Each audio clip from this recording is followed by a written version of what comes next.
जबरजस्ती करणी अभियोगमा हाल तनहुँ प्रहरीमा हिरासतमा रहेका अभिनेता पल शाह फिल्म खेल्न नपाउने, फिल्म 2 नम्बरीबाट हट्ने, महानायक राजेश हमालको काठमाडौँको मेयर हुने इच्छा।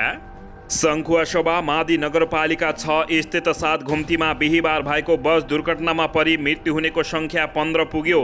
अभिनेत्री करिश्मा मानन्दरले लिन एमालेमा प्रवेश गर्ने निर्णय। एकै दिन 3500ले घट्यो सुनको मूल्य, चाँदीको कस्तो छ त पुरा जानकारी।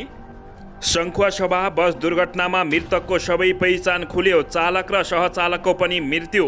13 गतेदेखि नेपाल एयरलाइन्सले काठमाडौँ मुम्बई उडान सुरु गर्ने। एमसिसी विरुद्धको प्रदर्शनमा स्कुले बालबालिकाको दुरुपयोग। काठमाडौँमा लुटपाट मचाउने नक्कली प्रहरीको ग्याङ, डिएसपी इन्सपेक्टर र जवान बनेर गर्थे चोरी, तर परे प्रहरीको फन्दामा। प्रधान्याधीश चोलेन्द्र शमशेर जबरा विरुद्धको महाभियोग फिर्ता हुन्छ, उहाँ निश्चित रूपमा अदालत फर्किनुहुन्छ। नेकपा एमालेका महासचिव Shankar Pokharel. I love you KP भा भन्नेहरूले भ्रष्टाचारलाई अर्जुन दृष्टि गरिरहेका छन् तुलाधार। अखिलको टोली दार्चुलामा, तटबन्ध निर्माण रोक्न पहल गर्न सरकारलाई आग्रह। चुनावमा मिलेर जाने कुरा छ, गठबन्धनका दलहरूको चित्त दुखाउने काम नगर्नुहोस्, प्रधानमन्त्री शेरबहादुर देउबा। नेपालबाट भारत सिधै बङ्गलादेशसम्म बस यात्रा हुँदै। नेकपा यसका नेताहरूको चिन्ता, विद्रोह गरेर दो बाटोमै आइपुग्ने हो कि गठबन्धनका दलहरूसँग मिलेर काङ्ग्रेसले चुनाव लड्नुपर्छ, प्रधानमन्त्री शेरबहादुर देउबा। चिनिया विदेश मन्त्री नेपाल आउँदै उद्देश्य र एजेन्डा भने गोप्य। एकीकृत समाजवादीमा मन्त्रीका आचरणबारे प्रश्न उठाइयो। एमालेमा एकमत छ तर हामी एकमत छैनौँ, प्रधानमन्त्री शेरबहादुर देउबा। एमसिसी अनुदान रकमले देश विकास र रोजगार बढाउँछ, प्रधानमन्त्री शेरबहादुर देउबा। प्रचण्ड र माधव कुमार नेपाललाई एमसिसीको भारी बोकाउन सफल भयो, एमालेका नेता महासचिव शङ्कर पोखरेल। सङ्खुवासभामा बस दुर्घटना घाइतेको उद्धारका लागि हेलिकप्टर घटनास्थलतर्फ। एमसिसी र पेट्रोलियम पदार्थको मूल्य वृद्धि विरुद्ध हेटौरोमा भीषण प्रदर्शन। इन्धनमा कोटा र सवारी साधनमा जोर र बिजोर लगाउन संसदीय समितिको सरकारलाई निर्देशन। सुँगुरको मुटु ट्रान्सप्लान्ट गराएका पुरुषको 2 महिनापछि मृत्यु। विश्वभर पुनः बढिरहेको छ कोरोना सङ्क्रमण। चौथो लहरबारे कस्तो छ विज्ञहरूको धारणा, यसबारे पुरा जानकारी। प्रधानाध्यापक माथि कालो मोसो दल्ने पक्राउ। निर्वाचन अभियानमा काङ्ग्रेसले तय गर्यो उद्देश्य, गठबन्धनबारे जे गर्दा धेरै सिट जितिन्छ त्यही निर्णय हुने टिप्पणी। एकीकृत समाजवादीको तत्कालीन कार्ययोजना, न्युज पोर्टल सञ्चालनदेखि आर्थिक सङ्कलनसम्म। एमसिसी बारे पार्टी निर्णय विपरीत लेख्नेहरूप्रति नेता माधव कुमार नेपाल कठोर। अराजकतालाई छुट नभएको चेतावनी।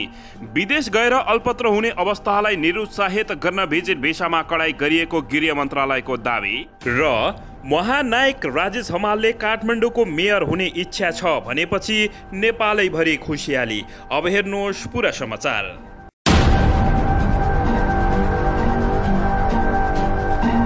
दर्शकबिन नमस्कार, तपाईँहरू यति बेला नेपाली न्युज टिभी हेर्दै हुनुहुन्छ। दर्शकबिन, यदि हाम्रो च्यानल नेपाली न्युज टिभीसँग अझै पनि सब्सक्राइब गरेर जोडिनु भएको छैन भने सब्सक्राइब गरी जोडिनुहोला, साथै साइडमै रहेको बेल आइकनलाई दबाउन पनि नभुल्नुहोला। दर्शकबिन, तपाईँहरूले हामीलाई कहाँदेखि हेर्दै हुनुहुन्छ, कस्तो अवस्थामा हेर्दै हुनुहुन्छ? दर्शकबिन, तपाईँहरूमा आज पनि विशेष खबरका साथ उपस्थित भएका छौँ। दर्शकबिन, यो भिडियोलाई अन्तिमसम्म हेरी हाम्रो मेहनतको लागि एउटा सानो लाइक गर्न पनि नभुल्नुहोला। दर्शकबिन, सबैभन्दा पहिलो प्रसङ्ग, महानायक राजेश हमालले काठमाडौँको मेयर हुने इच्छा व्यक्त गरेको प्रसङ्गबाट जानकारी दिन चाहे। दर्शकबिन, महानायक राजेश हमालले काठमाडौँको मेयर हुने इच्छा जाहेर गरेका छन्। प्रसारणको तयारीमा रहेको राजेश हमालसँग एक दिन कार्यक्रममा उनले यो इच्छा राखेका हुन्।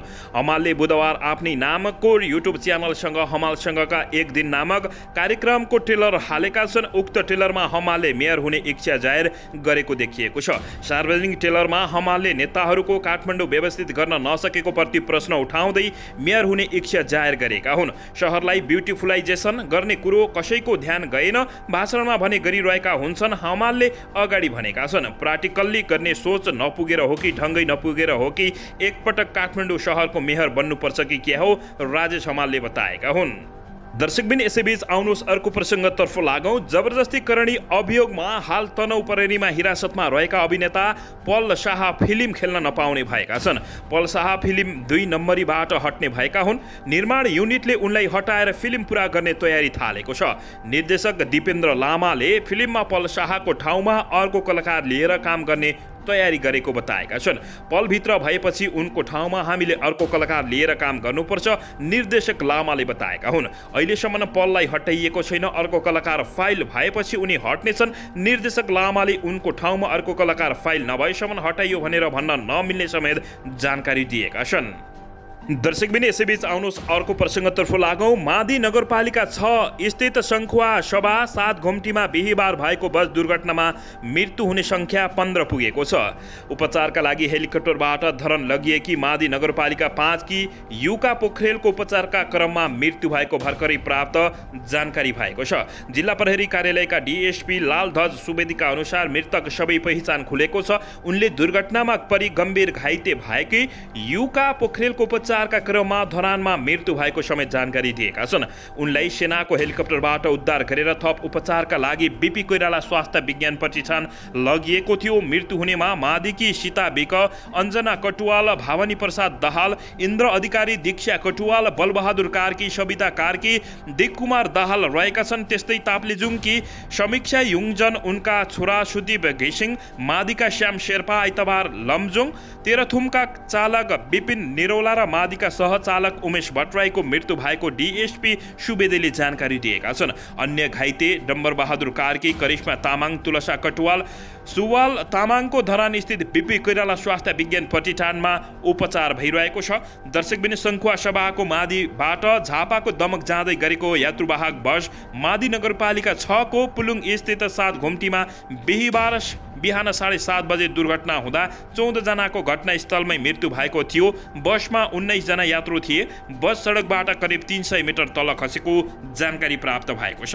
दर्शकबिन यसैबीच आउनुहोस् अर्को प्रसङ्गतर्फ लागौँ। अभिनेत्री करिश्मा मानन्दरले नेकपा एमाले प्रवेश गर्ने निर्णय गरेकी छिन्। उनले एमाले अध्यक्ष केपी शर्मा ओलीसँगको भेटवार्तापछि एमाले प्रवेशको निर्णय लिएकी हुन्।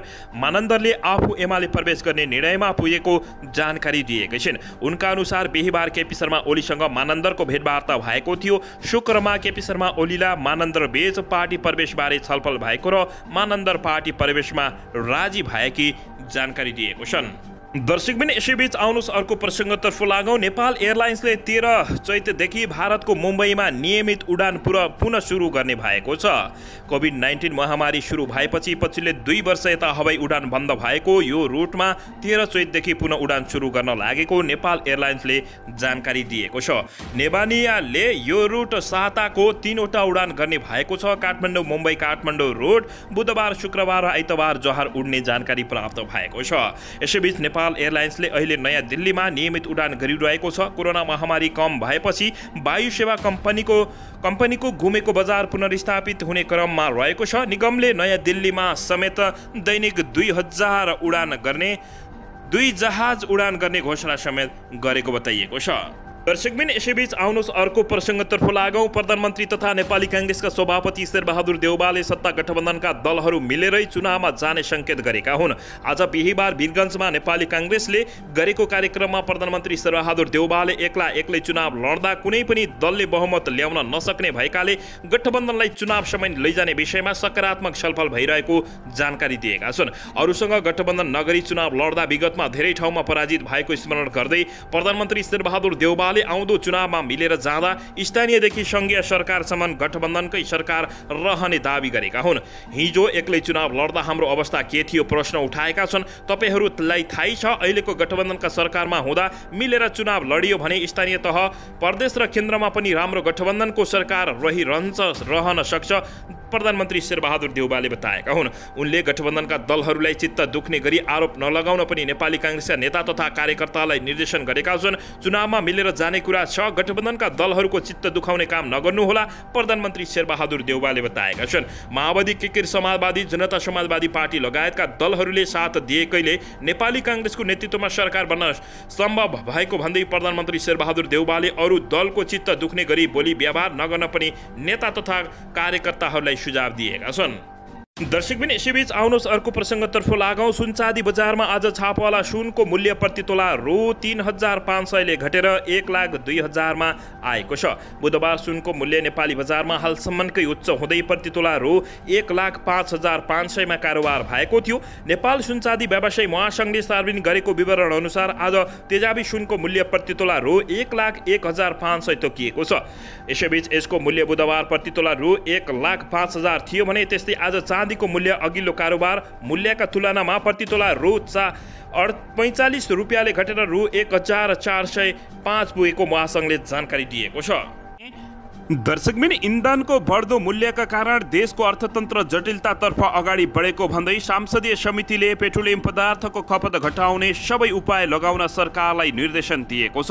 प्रतिनिधि सभा अन्तर्गतको उद्योग तथा वाणिज्य र श्रम तथा उपभोक्ता समितिको बुधबार बसेको बैठकले खपत घटाउने गरी काम गर्न विभिन्न निर्देशन दिएको हो। सवारी साधनमा जोर बिजोर प्रणाली लागू गर्नेदेखि लिएर इन्धन बिक्रीमा कोटा टोक्ने र भारतीय सवारी साधनलाई नेपालमा इन्धन भर्न रोक लगाउने सम्मको उपाय अवलम्बन गर्न निर्देशन दिएको समिति सभापति विमल श्रीवास्तोलाले जानकारी दिएका छन्। बढ्दो मूल्यकै कारण पेट्रोलियममा दैनिक 1.25 अर्ब रुपियाँ बाहिरिन थालेपछि खपत घटाएर अर्थतन्त्र जोगाउन यस्ता निर्देशन दिएको समिति सभापति श्रीवास्तोलाले जानकारी दिएका छन्। दर्शकबिन यसैबीच आउनुहोस् अर्को समाचारतर्फ लागौँ। सुँगुरको मुटु ट्रान्सप्लान्ट गराएका पुरुषको 2 महिनापछि मृत्यु भएको छ। अमेरिकाको युनिभर्सिटी अफ मेरील्यान्ड मेडिकल सेन्टरमा मङ्गलबार दिउँसो उनको मृत्यु भएको हो। मेरील्यान्डमा बस्ने 57 वर्षीय डेभिड बेनेटको 2 महिना अघि सुँगुरको मुटु प्रत्यारोपण गरिएको थियो। यो प्रत्यारोपणलाई बेनेटको जीवन बचाउने अन्तिम आशाको रूपमा लिएको थियो, तर उनको मृत्यु भएको छ। युनिभर्सिटी अफ मेरील्यान्ड मेडिकल सेन्टरका चिकित्साहरूलाई अमेरिकाको चिकित्सा सम्बन्धी नियामक निकायले यो प्रक्रिया गर्न एउटा विशेष खालको छुट दिएको थियो। दर्शकबिन यसैबीच आउनुहोस् अर्को प्रसङ्गतर्फ लागौँ। विमानस्थलको श्रम डेस्क हटेको छ। अब दुवै कतार जाने श्रमिकहरू छुट्टी लाइनमा बस्नु नपर्ने भएको छ। श्रम रोजगार तथा सामाजिक सुरक्षा मन्त्रालयले त्रिभुवन अन्तर्राष्ट्रिय विमानस्थलमा राखेको श्रम डेस्क हटाएको छ भने श्रम डेस्कमा सही छाप लगाउने नामक वैदेशिक रोजगारमा जाने नेपालीलाई दुःख दिएको गुनासो आएपछि श्रम रोजगार तथा सामाजिक सुरक्षा मन्त्री कृष्ण कुमार श्रेष्ठले विमानस्थलमा राखिएको डेस्क हटाउने निर्णय गरेका हुन्। मन्त्री सहित मन्त्रालयका अधिकारीहरू बुधबार अन्तर्राष्ट्रिय विमानस्थलमा गएर श्रम डेस्क हटाएका हुन्। अनलाइन सूचना प्रणाली फेमिस आइसकेको अवस्थामा विमानस्थलमा श्रम डेस्क आवश्यक नभएको मन्त्रीको भनाइरहेको छ। सचिव प्रमुख रहेको वैदेशिक रोजगार कार्यालयबाट श्रम स्वीकृति दिएपछि पनि श्रम डेस्क श्रम स्वीकृति प्रक्रियामाथि छानबिन गर्ने नाममा श्रमिकलाई दुःख दिएको गुनासो आएका थिए। श्रम मन्त्रालयमा श्रमिकहरूको समस्यालाई समाधान गर्दै जाने प्रतिबद्धता पनि मन्त्री श्रेष्ठले जानकारी दिएका छन्। विमानस्थलमा श्रमिकहरूका लागि यसअघि अर्को दर्जा जसरी छुट्टै गेटबाट प्रवेश गरिने गरिएकोमा अब जुनसुकै गेटबाट पनि प्रवेश गर्न पाउने व्यवस्था मिलाइएको छ। श्रमिकको प्रस्थानलाई छिटो छरितो बनाउन 3वटै द्वार प्रवेश पनि पाउने विमानस्थलका महाप्रबन्धक प्रेमनाथ ठाकुरले जानकारी दिएका छन्। दर्शकबिन यसैबीच अब दुबई कतार र अस्ट्रेलिया अमेरिका जानेको छुट्टै लाइन नहुने जानकारी प्राप्त भएको छ। दर्शकबिन यसैबीच आउनुहोस् अर्को प्रसङ्गतर्फ लागौँ। माओवादी केन्द्रका अध्यक्ष पुष्पकमल दाहाल प्रचण्ड यति बेला नेपाली काङ्ग्रेससँग रुष्ट भएका छन्। माओवादी केन्द्रका अध्यक्ष पुष्पकमल दाहाल प्रचण्डले नेपाली काङ्ग्रेसका दोस्रो तहका नेताहरूको अभिव्यक्तिप्रति असन्तुष्टि जनाएका हुन्। प्रचण्डले अपमानजनक भाषा नबोल्न काङ्ग्रेसका नेताहरूलाई चेतावनी समेत दिएका छन्। ललितपुरको गोदाबारीमा बुधबार बागमती प्रदेश स्तरीयको भेलालाई सम्बोधन गर्दै प्रचण्डले चुनावी गठबन्धन गर्ने विषयमा काङ्ग्रेसका नेताहरूको टिप्पणीप्रति आपत्ति जनाएका हुन्। उनले काङ्ग्रेसका नेताहरूको अपमान सह्य नहुने समेत चेतावनी दिएका छन्। संघीय चुनावको प्रत्यक्ष निर्वाचनमा हामीभन्दा काङ्ग्रेस 10 सिट तल छ। थोरै सिट भए पनि काङ्ग्रेसलाई उचालेर सिंहासनमा राखेका छौँ। प्रधानमन्त्री शेरबहादुर देउबामा लगेर राखिएको छ उनले बताएका छन्। 23 सिट भएकालाई सिंहासनमा पुर्याएको हामीले हो। अहिले कतिपय काङ्ग्रेसले हामीलाई अपमान गर्ने भन्दै प्रचण्डको प्रश्न रहेको छ।